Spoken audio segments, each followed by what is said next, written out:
I still stand firmly that like the intro is the best part about all of these. Like it's this epic intro always happens, and then I have to give a talk, which is just like average, right? Yep. We're too over branded. We need to tell JCon to Yeah, cut it back a little bit. yeah, like yeah, our content is like way above what we are as people. We gotta roll that back. But yeah, Yeah. hi everybody. Yep, I am Jason Downey. You guys have seen me before. I'm a security consultant here at Red Siege, and not new to pen testing, but new to Red Siege is the Brandon which Cholet. way? Yeah, I'm this way. Yeah, which Yeah, way? Which way? yeah. This is my first Siegecast. If you've been on the Wednesday Offensive, I've been around at Red Siege for about 4 or 5 months, and I'm glad to speak with Mr. Jason Downey uh, about same hack, different day. Um, so yeah, the mainly we wanted to come on and talk about what we had a lot of success with in the last year. What things we saw and what we kind of expect to use again this year, and then sort of some new stuff we discovered last year that um, that we think will also be successful. Now, if you're a seasoned pen tester, you won't know all these. You're going to be bored. I'm sorry, but this is for everyone else. Um, Yep. so, Jason. Sure. Yeah, and it's really about like, sort of the lots of trends that we've seen over the last year, right? And definitely as we've added some new members this year, like they've brought some pretty cool techniques with them, and really just kind of, elevate all of our games. Looking forward to pushing a lot of stuff in the next year, like you said. So yeah, I guess let's dive right in. So if we talk about the natural flow of pen testing, right? We live with sort of like on the OSINT and external side first. Like, so we're going to sort of focus on that area to begin with. And one of the things that every time I do any kind of talk, I talk about password spraying. And over the last year, on all of my externals, one of the ways that I was able to jump that perimeter and turn an external pen test into an internal pen test is literally via password spraying. Um, Specifically, I've been using a tool called Credmaster, and I really should have given JCon the link for that. But Credmaster has been a pretty cool tool that I started using this year and plan on continuing next year. So what Credmaster does is obviously does a password spray, but it's got a built-in utility called FireProx. And what FireProx does is it uses like an Amazon gateway, and it rotates IP addresses. So what defenders see is like 10 different IP addresses, trying to log in instead of just coming from you. So while they're playing whack-a-mole trying to stop you, we're continuing to spray and get access that way. And it's worked really, really well on our external engagements, and I'm definitely looking forward to keeping that going.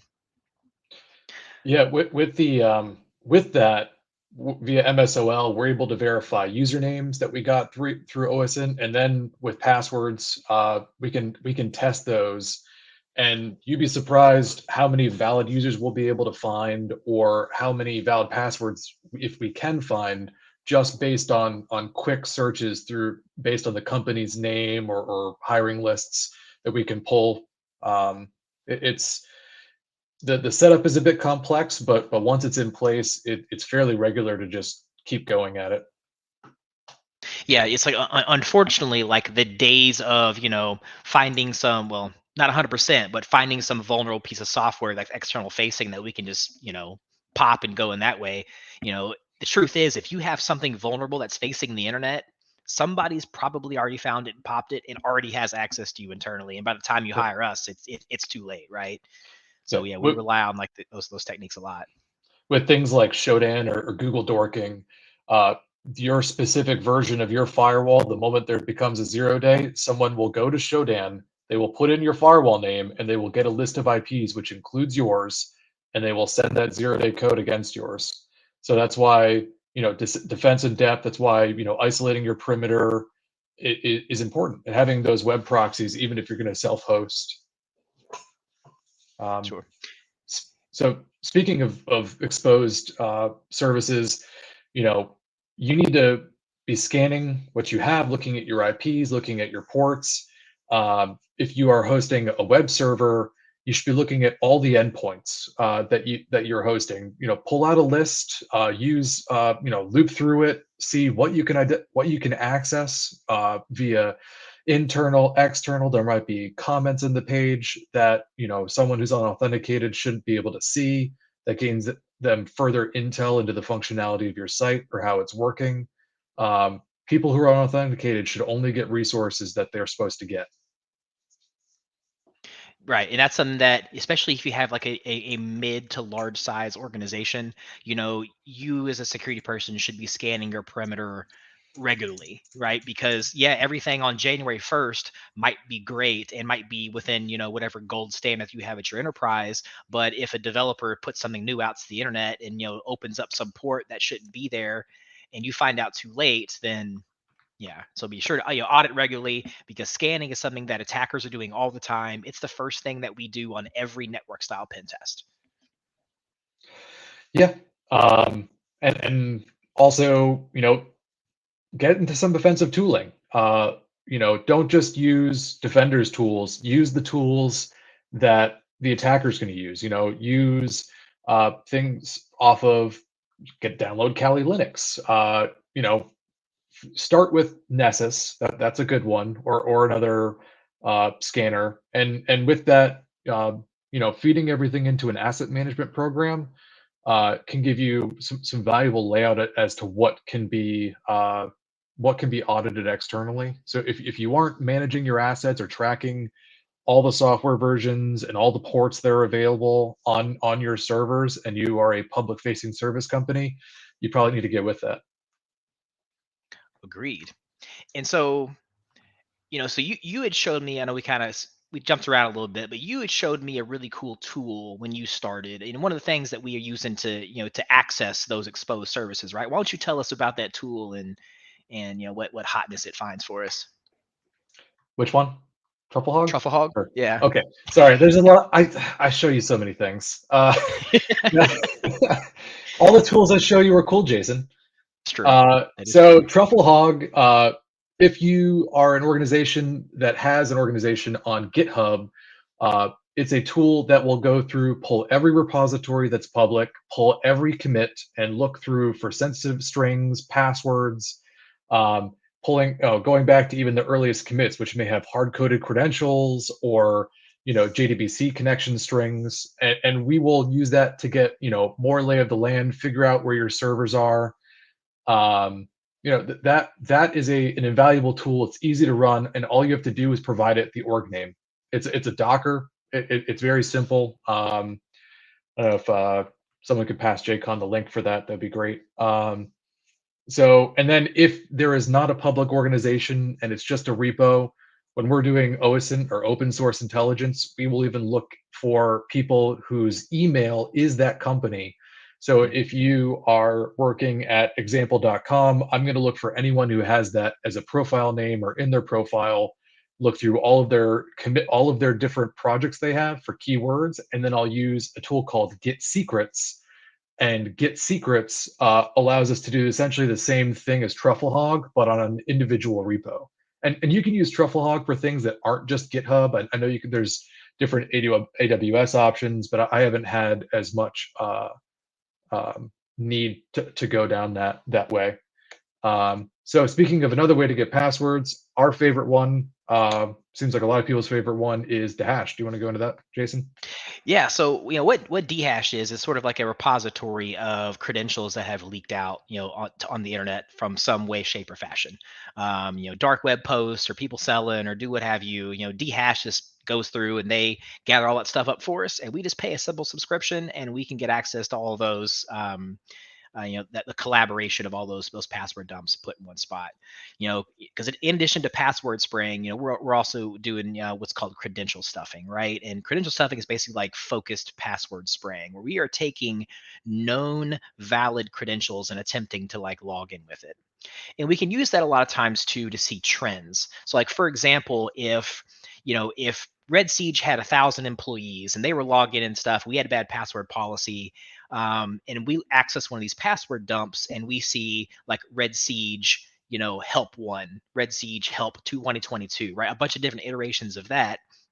We can kind of make the guess that maybe the help desk is doing like password resets and they have sort of a default format that they're using. So if we know that a breach came out in 2021 and a bunch of passwords say Red Siege 2021, we can bet that probably Red Siege 2023 is going to work this year. Right. So we could take those known password dumps and look at trends and be able to use that for credential stuffing. Yeah, and if if you work at nunchuck.com and I see that your password was nunchuck one exclamation point, the next year I'm probably going to do nunchuck two at. Or if it's been a couple of years, I'll keyboard walk through that because that is generally what we're going to find with those password trends. So with that, one of the easiest solutions for that, there's two that are kind of recommended right now. If you're on a hybrid Azure environment, you can use Azure's password solution, and you can provide company terms or product terms.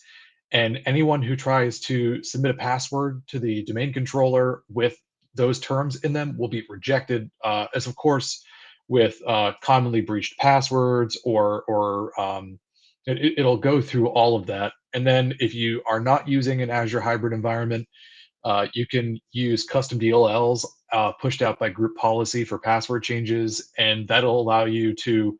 I know a common one that gets used is Have I Been Owned? It's a great website to look for your personal stuff, but on the business end, you can check if that password is indexed on Have I Been Owned. It'll send a hashed version of it before it allow the person to change the password, which is great if not if your company's password has been leaked before, but it'll help identify that that is a known leaked password in existence. So just layering what you can do, you would be surprised how sneaky users can be with how terrible their passwords are.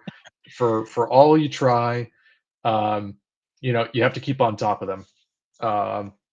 So yeah, and if you are a bigger company and it's worth the investment, you should get dehashed, and you should start looking through for any dumps. A lot of the times we'll find someone will put their company email on LinkedIn, or they'll put it on their fitness tracker. And when the fitness tracker's password gets dumped, which has happened, you'll see that user's email, and for some reason, people will share the same password and email on their fitness tracker as they do on their corporate account. So once those have been dumped, proactively force reset the password for the user. Put that in the password policy about acceptable use for the company email, because that's just going to give us a bigger landscape to try and guess who and what and how we can get into your environment. So I Yep. think, oh, sorry, go ahead. So, yeah, you touched on a couple of cool points there, right? We talk about, we always hear the terms like defense in depth, and wow, as my train of thought completely derails. You talk about defensive depth, and basically, right, you can have a good password policy, but users are going to try to find a way to make that as simple as possible, to circumvent. Just because our brains, like we want to be lazy, we want to do things the easiest way possible, and sometimes that leads to things like trends of passwords. So having you mentioned like having those as your controls for blocking and whatnot, like be sure to have those implemented as well. That way we can keep users safe and not with more than one solution at a time, if that makes sense. Yeah.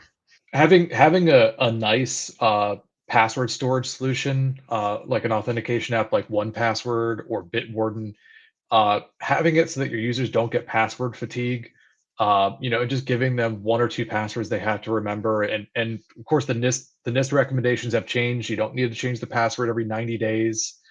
Um, you know, help your users help you. So just kind of to finish up the open source intelligence OSINT stuff, we cloud buckets. If you are hosting your websites and you have images or files that are stored in S3 buckets or Azure storage buckets, ensure the security of those. Not just the buckets, but the files.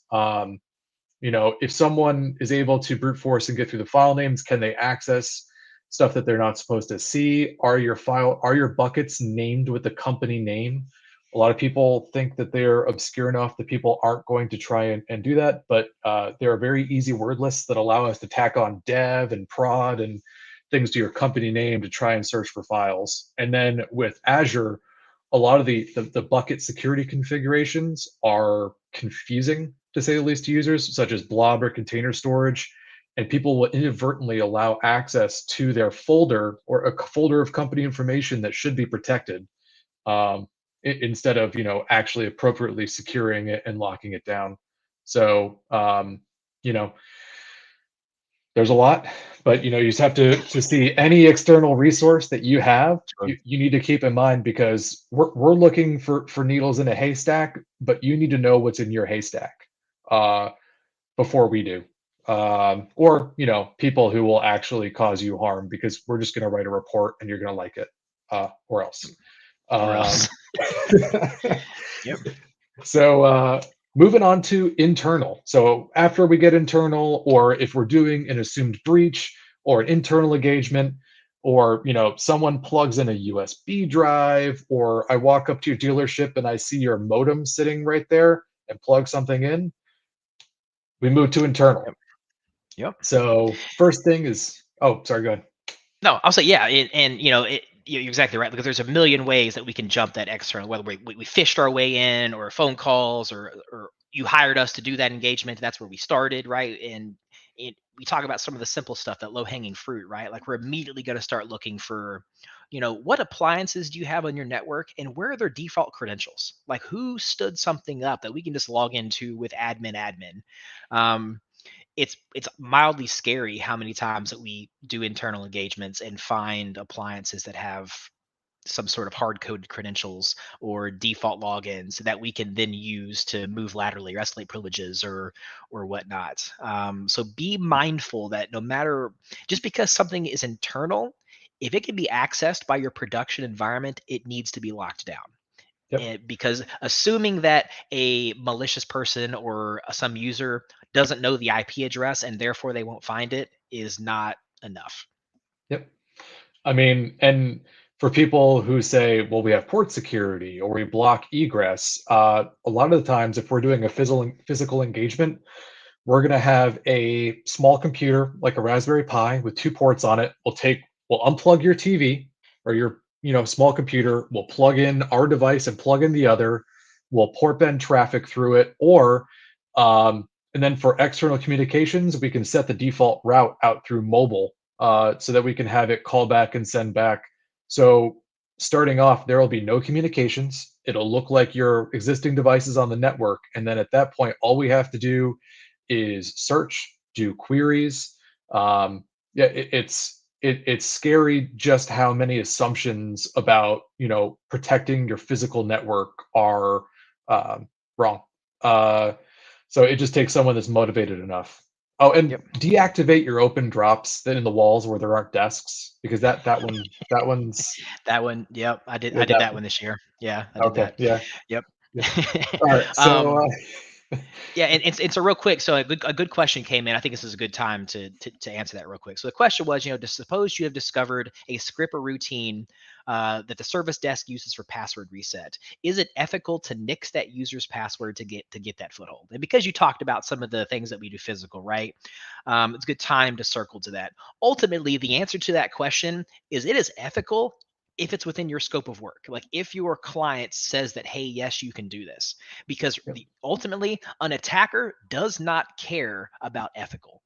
An attacker will do anything that they can to get access to your crown jewels, whatever they might be. We understand that if I'm doing a pen test on a hospital and they're like, hey, there's breathing machines hooked up here, you shouldn't scan that I probably shouldn't scan that. An attacker's not going to care, yep. a real attacker. So yes, Yeah, it is ethical. Make it happen however you want to make it happen. yeah, those things that are out of scope on your penetration test are not out of scope to that bored Russian guy who wants to get a Lambo this year. So yeah, make sure that you're, let's see.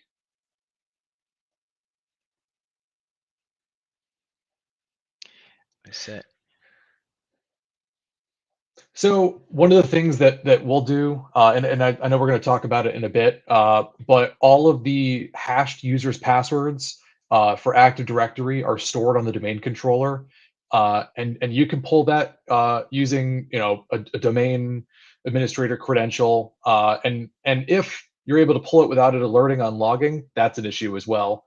But we use tools like secretsdump.py or you could run Mimikatz if you whitelisted enough and your computer doesn't get or your server doesn't get mad at you.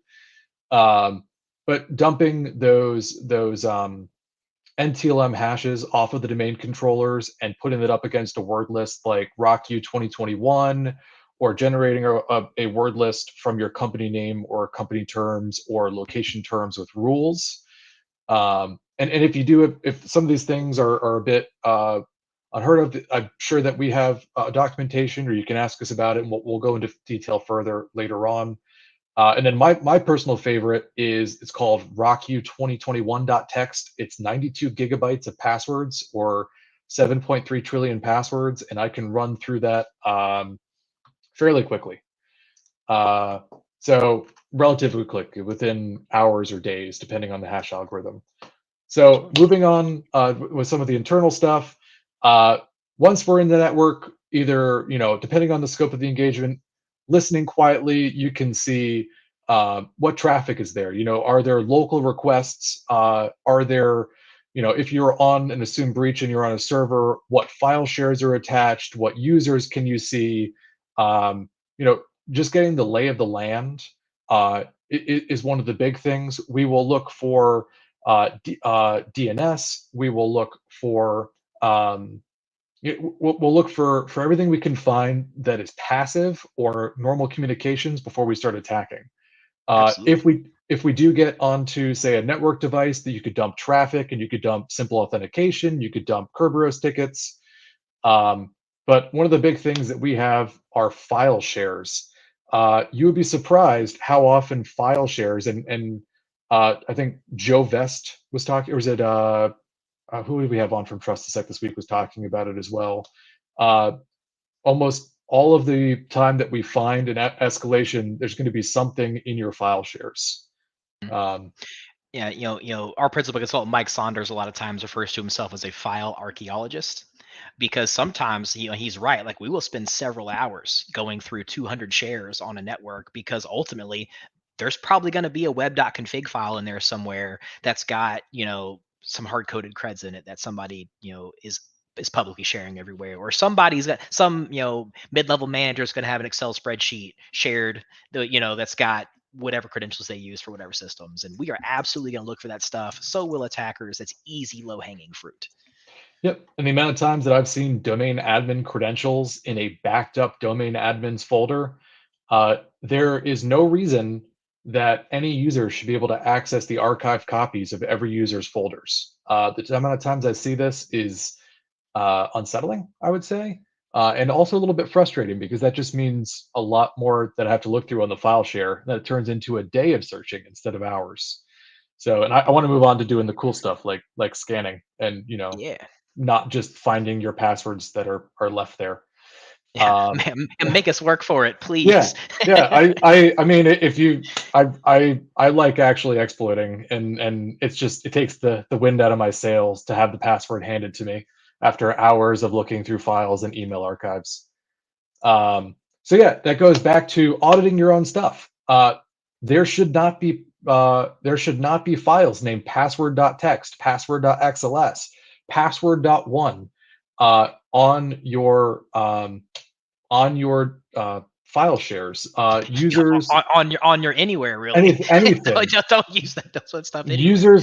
Users desktops. Some people will password protect an XLS every once in a while. We could pull a hash of that, and then sometimes they don't protect that with a secure enough password. It'll be space or the letter A, and we will take that and we will crack the password on the we'll crack the password on the that file. We will gain all your credentials, and we'll start using that, either looking for password trends or using your current password. And the amount of times that they are privileged is high.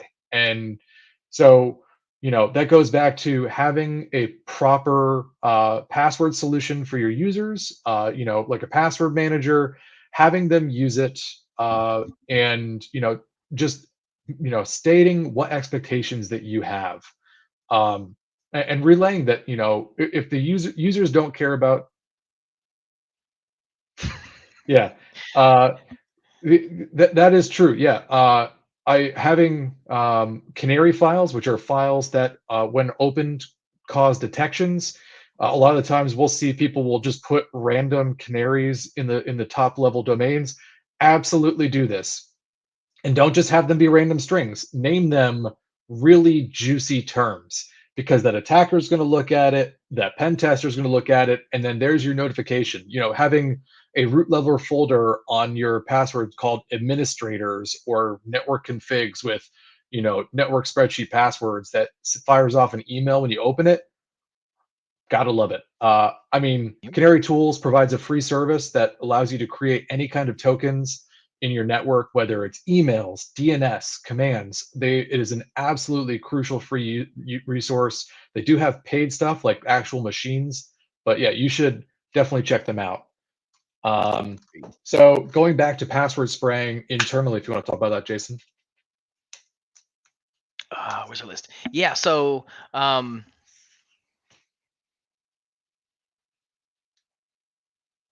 my train of thought derails again, right? Seasons. Uh, that's right. Yeah. So your seasons, so we talked about it, sort of identifying password trends and whatnot in previous stuff. But honestly, the gift that keeps on giving is season and year with an exclamation point at the end. um so the idea of winter 2023 exclamation point, I would almost guarantee we're going to get a success on that password spray at some point in the next 2 months. And if we don't, we will hit a spring 2023 exclamation point or number sign. And when I start password spraying and I start looking for like those password trends and from dumps, whatever, I always include the season and date. So that's, Yep. I mean, it's constant win for us. Almost um foolproof. Yep. So, I mean, I know we talk about like finding passwords and on file shares and the trends that we see, but also we've got like some network stuff too, right? Like I know you got like some ways that we could dump Active Directory and network stuff you want to talk about. Yep. Sure, yeah. So one of the big things that attackers will try to do is dump the most crucial details of your network. Who has what permissions where? So Active Directory, your LDAP service. A lot of attackers will either use credentials they're found, or they'll use the assumed breach to try and dump users, computers. Uh, you'll find tools like Azure Hound will do this for Azure, or SharpHound will do this for that. We'll do this for your regular domain. You should be tracking these dumping events. These dumps are massive, and I mean, you don't want to let someone take a dump in your network. It will. It's no. These are very important details that allow attackers to map out your network. You should absolutely see when people are doing this, finding things such as their spins or SPNs, service principal names that are set in the network. Tim Medin, the inventor of Kerberoasting and our wonderful boss. If you've not heard the word Kerberoasting and Tim Medin in the same room, you haven't been in the same room as Tim Medin and Kerberoasting. So that is a sorry, that's terrible. So it allows you. Kerberoasting is when you are looking for Kerberoastable accounts or accounts that you can get a ticket from the KDC and test for that, and the ticket will be hashed with the user's NTLM hash, or essentially you can password guess against their ticket. Um, Kerberoasting, a lot of the times people will pull a wildcard of spins from your network, and that specifically is a thing that you can signature on. Instead of people, attackers are going to pull every SPN you have or spin. Your common user is only going to pull one at a time. So once we've pulled that, if you want to protect from Kerberoasting, those accounts need to have strong passwords, like 25 characters strong. Follow the best recommendations. That as rep roasting is somewhat along the same lines. If you have as rep roastable or Kerberoastable accounts, we still see it, but it's 2023. It's time for them to go or be secured. You should not have domain admins with guessable passwords putting essentially a hashed version of their password free for anyone on the network. Yeah, and so a lot of those are, those are the network style attacks. Like there are ways that we are we're not necessarily connected to a single host and grabbing that stuff. We're doing like machine in the middle style attacks. So definitely protect yourself against that kind of stuff. Make sure SMB signing is completely enforced across your network, not just on your servers, on your workstations. If you've got a gold image, make sure that's the default setting. Because if we see that SMB signing is not enforced on any device, we're going to relay against it, and we're going to try all those really cool attacks that Brandon just talked about. If you are using, LLMNR and MBNS traffic, and you don't have any reason for it, you should turn it off, because we're gonna run responder, we're gonna exploit all that stuff, we're gonna use WPAD, web proxy auto discover, and we're gonna run these network style attacks, and we're gonna grab that stuff. So these legacy protocols, if you have no business use case for them, please disable them. I mean, well, and leave them on makes it easy for us, but for your sake, yeah, please turn that stuff off. Yeah, and if you are not using IPv6, turn it off. Their IPv6 DNS overrides IPv4. We can actually set our attack box as the primary DNS server and relay all those DNS through it. It's only a 5-minute lease, but that could be pretty dangerous because we can send everything through us.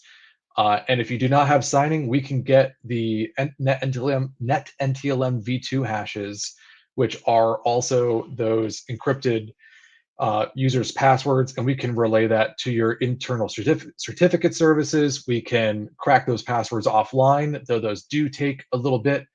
And if we're able to run an exploit like Petit Potom internally, which is a password, it's a coercion of the domain controller, and to have it call back, if that calls back with NTLM v1, we guaranteed have the NTLM v1 hash or NTLM hash of the domain controller, and we own your domain. So enforce NTLM v2 and that NTLM v2. Stop. Patch your servers. Hide your kids, hide your servers. Because we Kerberos that here, right? Yeah, and then also one thing is WPAD, web auto proxy. We can force computers to do all their web requests through us. WPAD is a bit detected more, but ensure that you're tracking that or disabling that as necessary. So kind of going back to how we get in, and something that Mr. Jason Downey is an expert at is phishing and social engineering. So if we do not have that internal access, how do we get in, Jason? Well, just like you said, social engineering and phishing, right? So it's weird to say this after so many years of success, but phishing itself is actually getting harder. I feel like just running phishing engagements at this time, 2 years ago was a big win every time. But more and more enterprises are using multi-factor authentication. More and more enterprises are using secure email gateways that are blocking our phishes and doing whatever, which is really awesome for people in general. Not so awesome for us when we're trying to do social engineering attacks, right? So one of the things that we've been tooling really heavily, we saw a lot of success of in 2022, is I can never pronounce it right, but I'm pretty sure it's Evil Jinx. I tend to say Evil Genix, but I think it's Evil Jinx. And what Evil Jinx does is allows you to capture session tokens. So if an enterprise has MFA enabled, you can steal that session token, and you don't have to do that MFA push in order to log into something. And it's really, really helpful for bypassing that stuff. Yep. So we use Evil Genix on a whole lot of our engagements, and it's pretty much attached to like every phishing campaign in one way or the other. Yeah, the other one that I is my personal favorite is GoFish for replicating client sites. If you have an internal site, or if you have something that isn't a more regular. Sorry, if you are hosting, say, a client portal, we will grab a web scrape of that. We will get the default email from registering. We'll make up a phishing pretext, and we will tell the users, hey, you need to log in. And once they've logged in, we will actually pass that connection back to the real server, and they may not realize what happens. And you'd be surprised how successful that can be. So let's see. And then Yeah, did you talk about phone calls? Something I that did you not. are the absolute master of? Yeah, I did not talk about phone calls. So a lot of times, like, we as attackers, like, we talk about phishing. There's a ton of conversations out there, ton of talks, ton of resources that talk about phishing. I can't tell you how much success that I've had over the last year doing, like, actually picking up the phone and dialing numbers and then talking to somebody. I know, like, we as tech people are supposed to hate to do that. I absolutely love it, because there have been several instances over last year where I would call and I would pretend to be the help desk, and somebody way smarter than me, like Brandon, would write, some payload, right? And I would call this user and tell them to download and run this payload, and they just trust me and they do it, and now we've got access, and it took 15 minutes of my time. I literally robbed a bank this year, uh, over the phone, from where I called and talked to their help desk multiple, or not help desk, but talked to their customer service desk multiple times. And each time I could extract just a little bit extra information. And after like 25 or so phone calls, I had this whole list of information that made me sound like I knew what I was talking about, and I was able to extract some money, and that was pretty cool. So be mindful that a savvy attacker might do something similar. So when you're running social engineering engagements internally, don't just stop at phishing. Actually make some phone calls or hire someone externally to do that, and see what kind of information that they can dig up, because the people element is very exploitable, and it's something that works for us almost all the time. So someone did ask about disabling IPv6. If you cannot disable it in your network, then ensure that you are setting an IPv6 server manually. If you have Linux devices or IoT devices in your network that are doing that local DNS resolution, or they have it set, look to see what configs you can change, turn off IPv6 in those. It's easy to do in Linux-based devices. If you need it on your server itself, then that's fine. But disable it if you don't need it, and manually set the IPv6 via group policy if you can. And yeah, and the network engineer cringes every time that I give the suggestion. My past network engineer, like, please segment your network. Like, I know it's a pain in the butt. I know it's a lot of overhead, but a lot of these networking attacks that we just talked about for the last 15 minutes can be completely wiped out if you just segment your network and put all your Yep. users in just in one section. And ask Actually, yourself the question: should a user workstation ever talk directly to another user workstation? Is there ever a use case for that? The answer is probably no. or a lot of people will segment their Cisco switches and routers off to a different VLAN. But are you doing that with your other management devices, such as your ILOs or your iDRACs, your hardware controllers? Would you be surprised that that is actually a privesc to domain admin or control of domain controller? I've done it a few times in the last year. Some of my other coworkers have done it. You'll find that the ESXIs generally come shipped on the iDRACs, or different VM platforms, and people will not change the passwords on the controllers, which essentially gives physical console access to these servers. And some of them, the default password is the serial number that is in the interface of the iDRAC or ILO, and that gives them SSH access to the ESXi, where they can clone a VM, they can pull out things, they can one of the things that I'll do is you can packet dump directly on the guest. So if you are hosting a domain controller on that ESXi, I can password dump and get all the Kerberos tickets and the simple authentication to and from that domain controller. And then I have a domain admin password with only access to a single hardware device. And then with that, there's a medium rated exploit that people are generally familiar with called IPMI hash disclosure, or IPMI. And it's a medium, but I can essentially query, I think it's port, I forget the port number, 623, I think.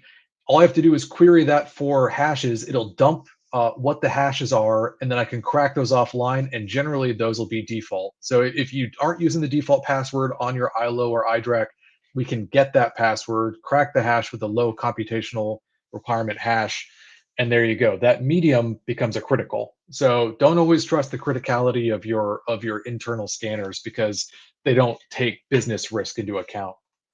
Um, And yeah, and I do want to highlight something too as well, like because you kind of mentioned it as like a medium, and really, like a lot of the stuff that we've talked about so far, it's not necessarily mission critical. So like, it's not necessarily you're going from zero to domain admin, but a lot of times on these engagements, it's the first step in a chain, right? Like we do find a password, that on someone's shared drive, and then we're able to log into something else, and then from there we can run whatever, and then we can escalate. And then from there, we can take our escalation point, and then we've got domain admin, right? Yeah, we definitely try to get that layered security there to make sure that we can't go 0 to 1,000. But just because these aren't big deals by themselves, don't mean they're not big deals, if that makes yep. sense. Yeah, I mean, it's all about, as I said, needle and haystack or breadcrumbs. All we need are the right breadcrumbs, and we found your bread. So, or we found our way back to your domain controller. Ever play with IPMI services to hash dump? So yeah, that's actually what I was talking about with the IPMI hash dump. That is one of the few things that I will use Metasploit still for. Is it's really easy to do the IPMI hash dump via Metasploit, and it has the sample password list of common ILO or IDRAC passwords, and it allows you to say it'll dump the hashes and it'll say, hey, this one has root Calvin, which is the default password for IDRACs, or root, which is the password for ILOs.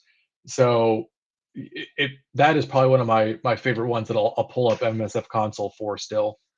Yep. So in interest of time, I want to kind of switch over to web, which is a large portion of what pen testers do. Sometimes people do just web, but that's a lot of people who provide a service have websites, and they may have a third-party developer that doesn't do secure coding. And one of the biggest things is not validating your inputs. Uh, Cross-site scripting. People are able to inject HTML code into your website. You should be filtering code as it comes into your API and filtering it as it leaves, not just one way. Um, you know, a lot of developers will have these controls that do content validation just in JavaScript. Well, we don't mess with it in the JavaScript. We're going to use a web proxy like Burp, or some people use Zap, and we'll take that and we'll manipulate that query using something, our common tool, the Burp Pro, do an active scan, and it'll take care of it for us. And it'll say, by the way, here's code execution. And some people will block script tags, or they'll block certain things, or they'll block spaces or parentheses. Like we've seen Cloudflare, their WAF will do that, but it will not protect against all HTML injection. So Portswigger has a cross-site scripting cheat sheet that allows you to try all different things to bypass restrictions. So one of my favorite ones is a video where it tries to load a fake video, and on error, it redirects to a different site. That one bypasses that WAF, and it also sends the cookies that are not protected. So I can send someone a link and get the cookies, log in as them using that, and then I have access as that client or as that administrator who that link has been sent to. People have been trying to protect for this, and it's just surprising how all these seem to be half measures.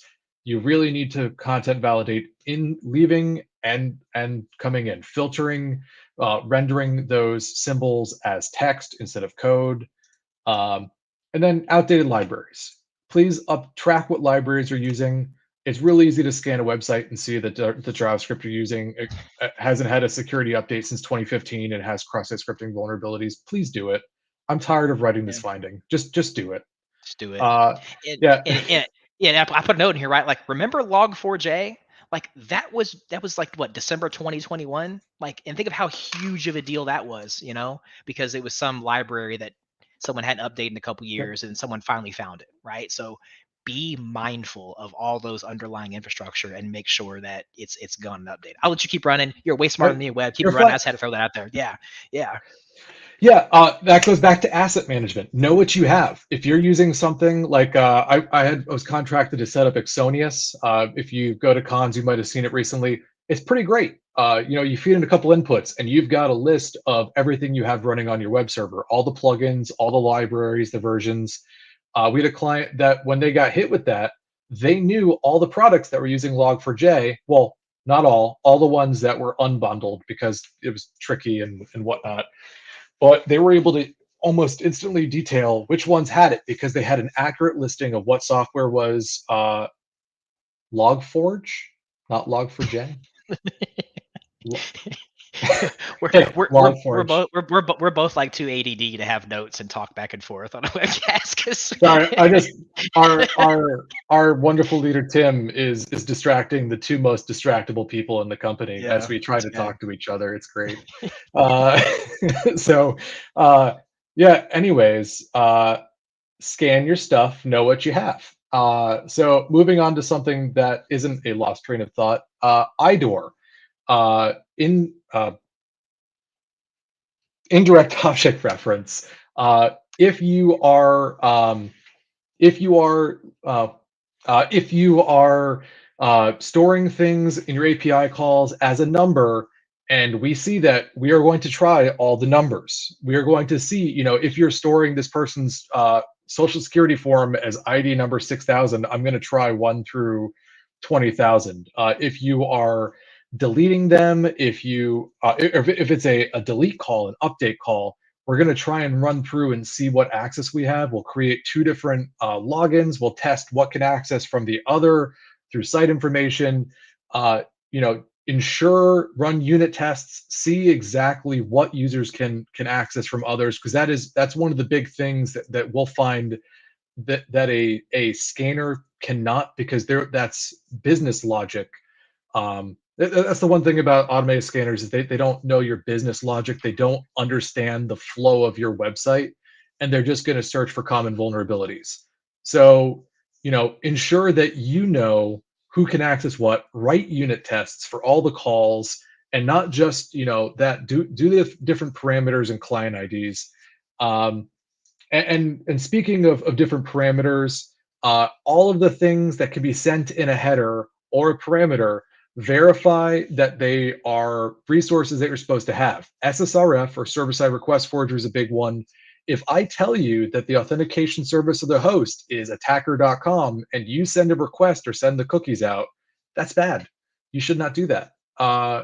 We've had it where the authentication context for a website was from a SharePoint URL that was provided in the previous request.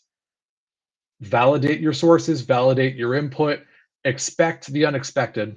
A lot of that stuff's going to be blind. Download a copy of Burp. If you are a web product, you should probably get the tools that the attackers are using, which is Burp Suite Pro. Run an active scan.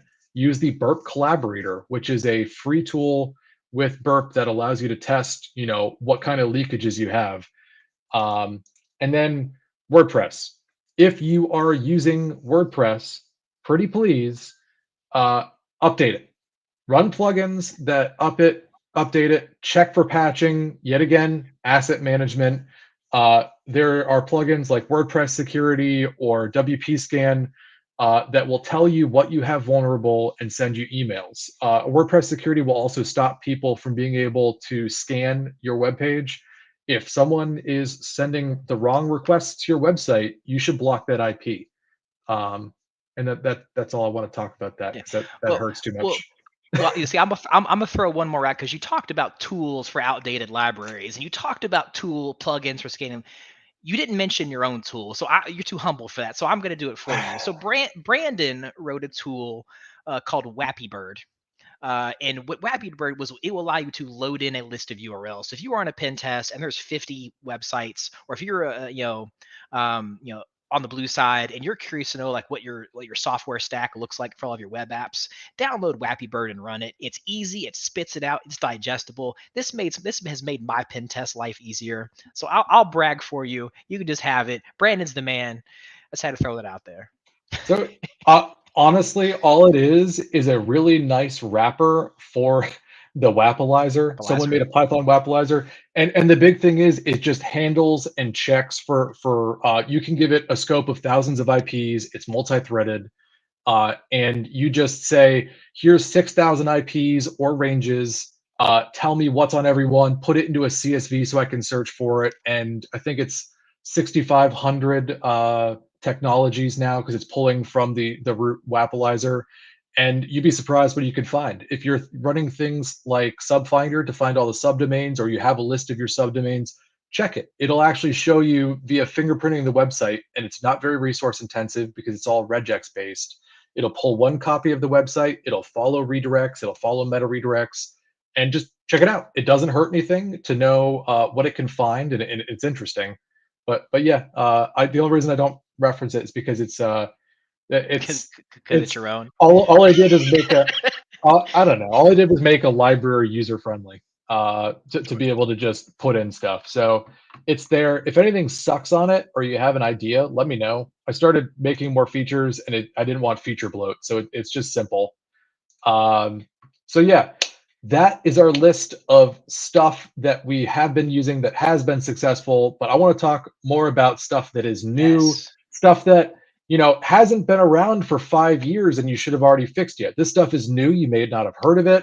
We've been using it for a year, maybe a year and a half. But if you have not heard of it, here it is. The first, Yeah. pissing off users. Go, Jason. Yeah. So the new social engineering hotness is MFA bombing. So we understand that MFA is being put into everything, right? And so what that allows us as attackers to do is exploit something basically called like MFA fatigue, right? So if I've got credentials, but I don't have their MFA, token, login, whatever. Um, uh, you can just try to log in and send them a request. And chances are they'll see it at 3 o'clock in the afternoon and they're going to deny, right? They know that they didn't do that. But what happens if you send them 10 requests at 5 o'clock in the morning? Do you think maybe like on 7 or 8, they might be like, well, holy shit, or holy crap, I'm just going to accept this and hit yes, right? And then now you've got access? Goes back to that question earlier. Is it ethical? An attacker would do it. I would definitely ask before I did it to somebody, but I would definitely do it if I had to. MFA bombing works. We had it work on an engagement. I plan on doing that a whole lot next year. Like, forget all the technical means of trying to bypass and do whatever. Like, let's just blow a user up until they give it to us, right? Yeah, I did not know that it worked until I saw that it worked because I was like, no, there's no way someone's just gonna click this if you send them enough requests. Apparently, it's a thing, and yeah, it works. So yeah, check that you can limit the amount of requests that can be sent to a website.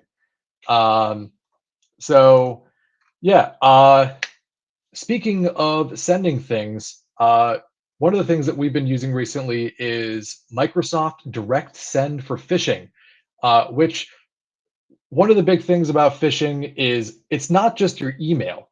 You need to have the right IP. You need to have things seasoned, or you need to be using a sending service that is not going to head directly into their junk email box.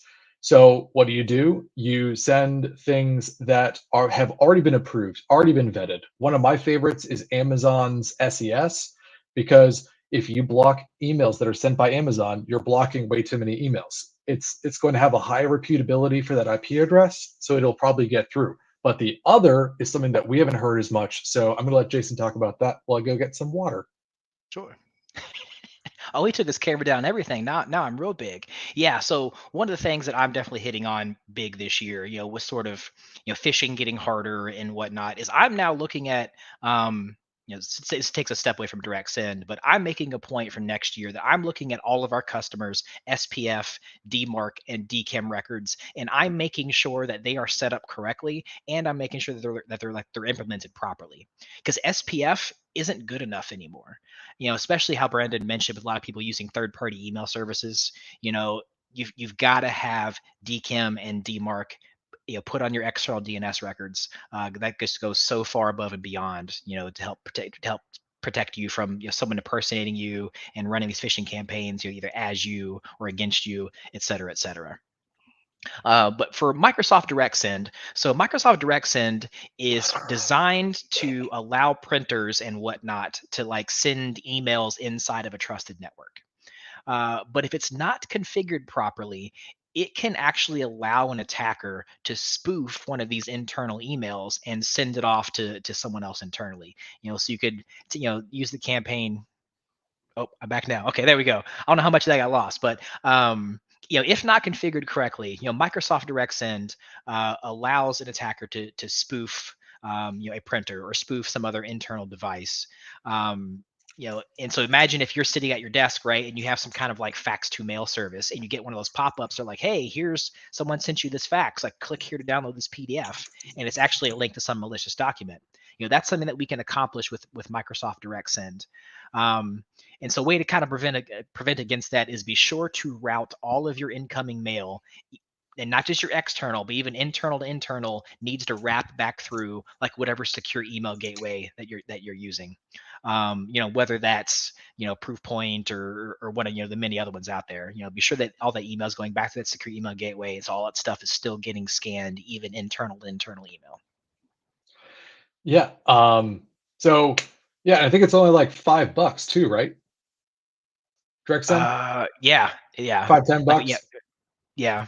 we set it up to try to pretend to use for maybe $5 is we throw an account. So Yep. yeah, that's fairly easy for someone that doesn't have to season anything to set up an account, set up this direct send, and then just start going, which is a lot lower of a technical complexity than say using a custom version of, I call it Evil Jinx, or Sneaky GoFish is a recompiled version of GoFish that blocks some of the, I don't call them canaries, but Mm. changes it just enough so it doesn't get detected.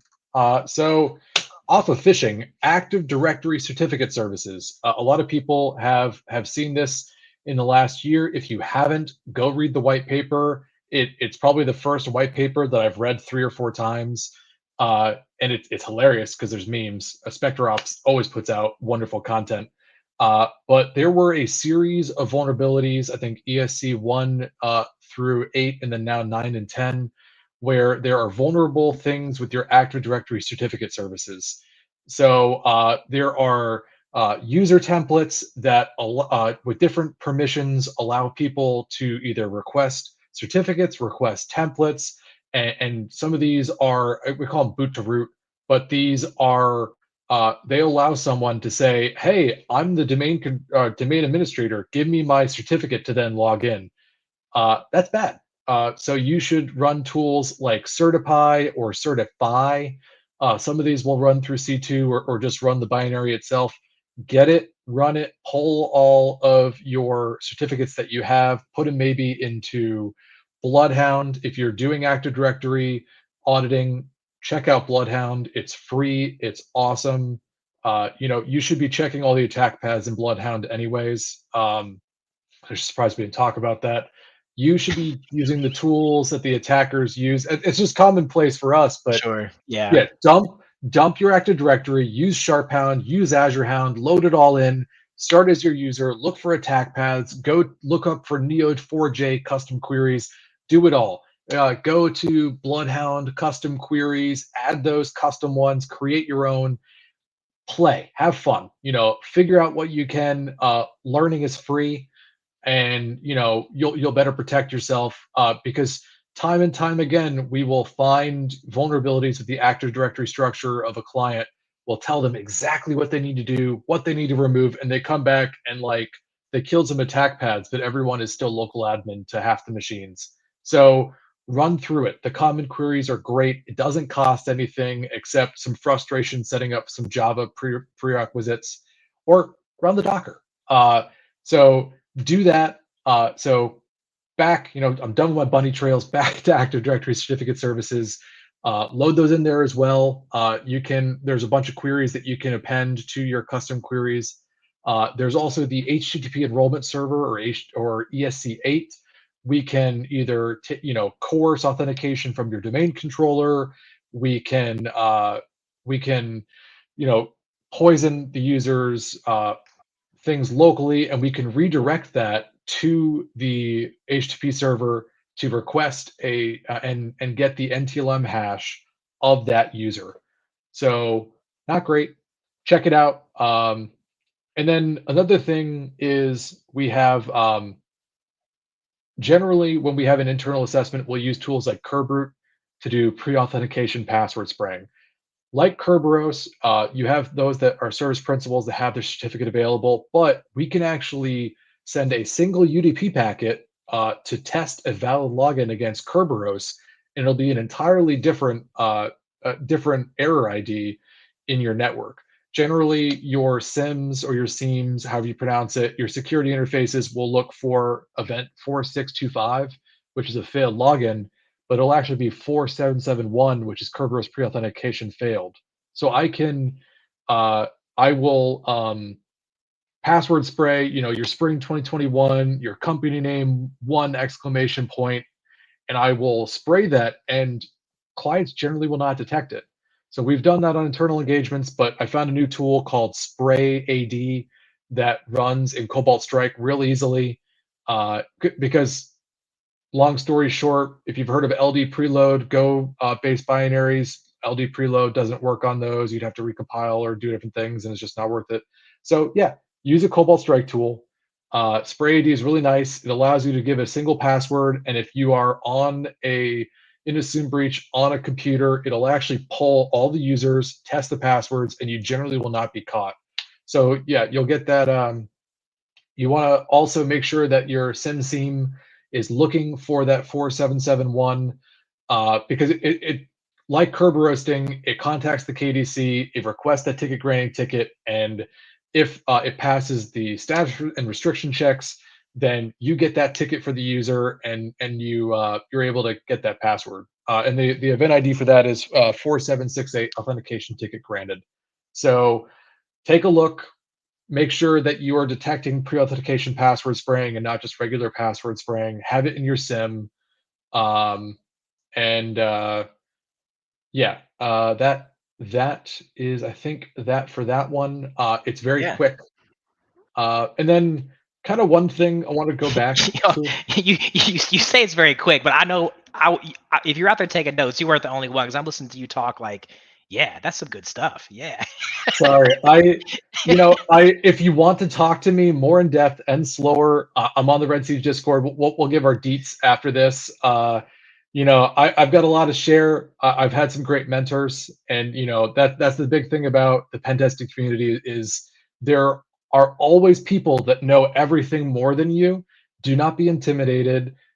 Learn from people, ask people, find a good community. We're in our Discord. If you put a question there, we will do our best to answer it, or message me on Discord or LinkedIn, and I'll talk through anything with you. You know, the people in my day life don't talk this stuff, so I got to get it out somehow. Just ask me questions.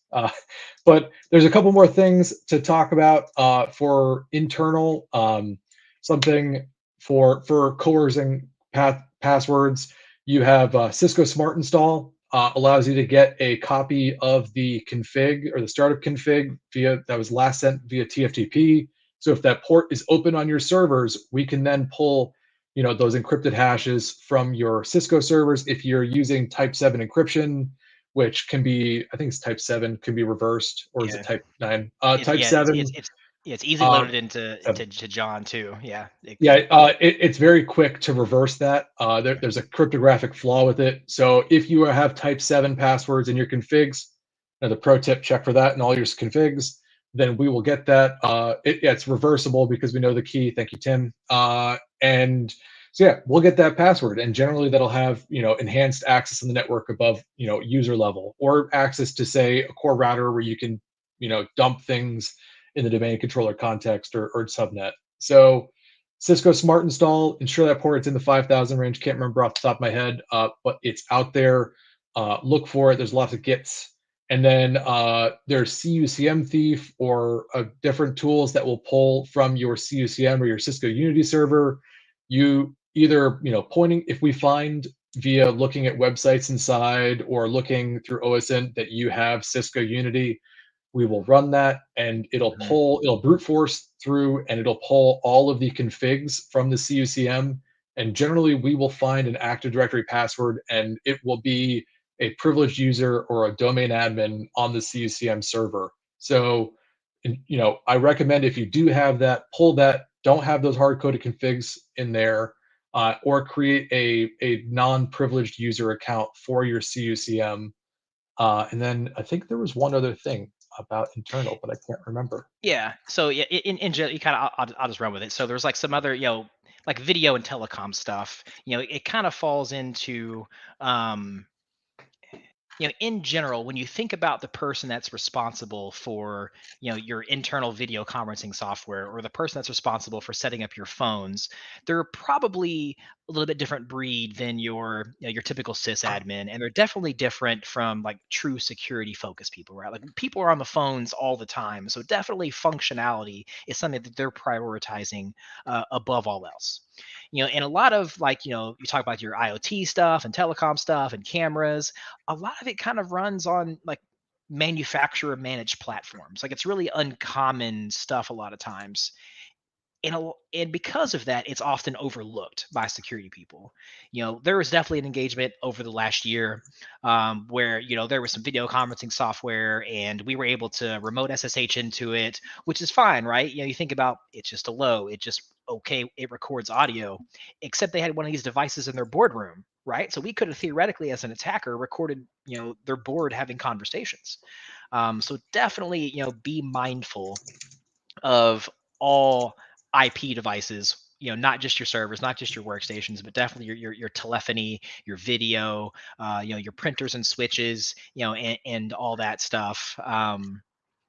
Yeah, because all these things, there's continuous exploits for it. A lot of times, it was, when it was designed, it was never supposed to be on a network at all, and now it is, and we just exploit that stuff to pieces, and we're definitely going to keep that going into next year. Yeah. So speaking of, just wanted to touch on a couple more things. I guess it's not OSINT, but internal OSINT. We're able to. One of the things that we had is zone transfers, which is being able to dump all of your domain stuff. Um, if we get all the domain names and we find things that look sensitive, we're going to pull that, and we're looking at the IP ranges. We will use tools such as Eyewitness from 40 North. There's also a Go Witness version, but we like Eyewitness better, and 40 North is awesome. It essentially will go through your network scan to pull your XML from your Nmap scan, and it'll go through, it'll pull those headers, it'll take a screenshot of every web page internally, and then it'll categorize and identify, for the common ones like Dell iDRAX or things or printers. It'll tell you exactly what kind of server that is, and then it'll give you the password for it. So a lot of the times we'll go in and we'll just say, we'll just go Nmap scan, Eyewitness, and then on bigger ones you can use Eyeballer, which is a like a MI or MLAI thing with weights, I believe, from Bishop Fox, who are also awesome. And that will take very big ranges and put it against different weights to use, ML to figure out exactly what is in that screenshot. So really cool chain for discovery, but you know, you should be able to see any and all websites that you have internally. You should not just look for patches, but look for what's available. And then going back to OSINT, we didn't talk about census. There are free tools such as census search that allow us to look, and we have things like we'll use Subfinder that I mentioned previously to pull, your domains, but it'll actually tell us, you know, when you register your certificates for your internal stuff. If we look up your company name, we could find your internal domain name scheme. We could find that you're using Rapid7. We could find that you're using uh, Splunk, because you've registered that internal host name and it's now publicly available. So we're going to find, we're going to find what exposed ports you have. We're going to find what you have, whether it's Shodan or Census, based on just your IP ranges or your host name. So ensure that you're not naming the host name for, what you're using. And some of it's not always right, but just, be wary what you're leaving hanging around, because we'll find it. That's our job. We're, we're gonna dig it up. We're gonna find your junk. That's right. Yeah. So I think that brings us to the end. I don't know if Jaycon wants to hop back in. We'll do some Q&As. We gotta go back and look at what memes have been posted in the Discord. Yeah, I'm sure people got questions because we threw a lot at them. You more than me, but we threw a lot Oh, at them. yeah, look back. There's a drawing of you as a bank robber, and it's beautiful. Thank you, That's Trainwreck. automatically the winner. Has to be. So you tell the guys to just wrap it up at the end so that I can just end the video. Don't go to the questions, and you guys go to the questions. But we're going to do it anyway. It doesn't matter now. So hold on. One of the big ones, it was really early, and you guys get these questions all the time, and I really want to get this done, which is this question. What advice for transitioning your career into pen testing role, coming from sysadmin background, letters, certifications, but having trouble getting into the field? What are you guys' thoughts on that? So with that, honestly, I think you should be able to get a job. If you want to hit me up offline, we'll go over your resume, we'll go over your LinkedIn. A lot of that, when people are looking for you, you want to maximize your skill tree, or just get into a community, find people who will help pass you around, and go to cons, meet people. That's how Jason met Tim. It's all social. If you have the requisite skills and you show that you're a fast burner, you just need to find people that are looking for those people. And there are plenty of jobs right now. Yeah. Oh, hi, Tim. So just, hit me up after this. But I say the biggest thing is, if you want to get into pen testing and you're having, not specifically you because you have OSCP, one of my go-to recommendations is the Portswigger Academy, because it is probably one of the best free training labs out there for web. And a lot of people, it's a lot easier to get hired as a singular focused web than it is as a pen tester, because you need to be, that master of all trades. Whereas getting into web and then kind of expanding, I think is a bit of an easier workflow. But put yourself out there, apply to a lot of places, meet people, get in communities. There's a lot of Slacks or Discords, and just, make friends, because it's a smaller community than you think. And, you just got to put yourself out there. Anything you want to add to that, Tim? No, I completely agree with that. I tell my guys, I'm like, hey, if you go to a conference, the most important thing about the conference is the hallway talk, the talks, and I do a lot of talks, so don't like the empty room, but many times those things are recorded later. You can watch them at 50% faster or whatever, skip the beginning, skip the end.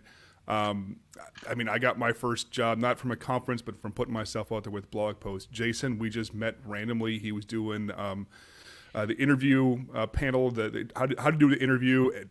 Just nailed it. I had no feedback for him, and I told him like a couple of years we're going to be chatting and we're going to work together, and it worked out. But you're not going to learn this stuff in a vacuum. Talk to other people. You're going to get input from them. If you're not the big people person face to face, there's still tons of opportunities for Slacks and Discord. But that personal touch from the face to face definitely helps. Yeah, and then honestly, to how I ended up at Red Siege, I asked one of my good friends, "Hey, what's a really good small team that I can go to?" And Red Siege was his first answer. So what I did, I messaged Tim directly, and I said, "Hey, if you have time, take a look." So I don't everyone email Tim. It'll take a while for a response, but just kind of putting yourself out there. Sometimes, and I probably shouldn't say this, but going through hiring portals isn't the most effective solution. It's about networking. So don't just email them directly unless you have the creds to back that up. But make those connections, find those people, and if you want to talk things through, I've got a couple places I can recommend for a junior pen tester. So just hit me up, but not everyone. I don't have time for everyone. I'm sorry. I have time for 10. Yeah, 10. But that's what's important about things like, I know there's many Discords now, and especially in this space, but Discords like ours and a few others where you can just come in, make conversation, talk to people. It's not overbearing. We're not, trying to sell you anything. We really just try to keep it focused on the things that people want to learn. Make yourself known in these spaces. Just kind of ask questions, talk, have fun, because again, the moment something comes up, people are gonna be like, "Oh yeah, I remember that person. They've been great in the Discord." That is a leg up that you can have just from interacting on things like that. So, all right. So I guess we're down to the end of this thing. And there's been a lot of good memes and good things. So I think I'm going to do something. I'm going to go ahead and do this without Tim's approval. I'm going to pull 5 people. I'm going to give all of you hats. I'm going to give y'all a whole kit. I'm going to do it up. We're doing it big right now. It's the beginning of 2023, first month, first Siegecast. So I am going to go ahead and say that Cyberduck, Quincy, even though I know it's gonna be hard to get to you, we're still gonna do it. Catherine, Golgothus, and Trainwrecks, because you buttered me up with mine. Oh man. I need all of you to message Molly at Red Siege. Give her your shirt size. Give her your address. Molly at Red Siege. Shirt size, address, no matter where it is. Give it to Molly. We will get you guys. You're going to get a full package for being so engaged in our Siegecast today. We appreciate you so much for being here. Yeah, you know, I know some of them are going to be a little harder to get to than others, but we're going to do it. I appreciate all of you. Appreciate everybody that joined us today. You guys are great. Also, you can also follow Quincy's advice, which is watch all Red Siege content. He says his interview skills have improved over the years, just paying attention to what the guests say. We have this. We've got the Wednesday offensive every Wednesday. We appreciate all of you guys. We have a lot of fun stuff coming up the rest of the year, and we appreciate you being here at the first one of 2023. So again, for the names I mentioned, Cyberduck, Quincy, Catherine, Golgothus, and Trainwrecks. If you've already gotten a free shirt from us, make it known so that way we don't get the same shirt sent to you. Anything else, Tim, before we end this bad boy out? No, Tim? Okay. A train wreck. I love that Grinch meme, by the way. Thank you. That made my Yeah, that was really, really good. You earned that. Appreciate you guys. See ya.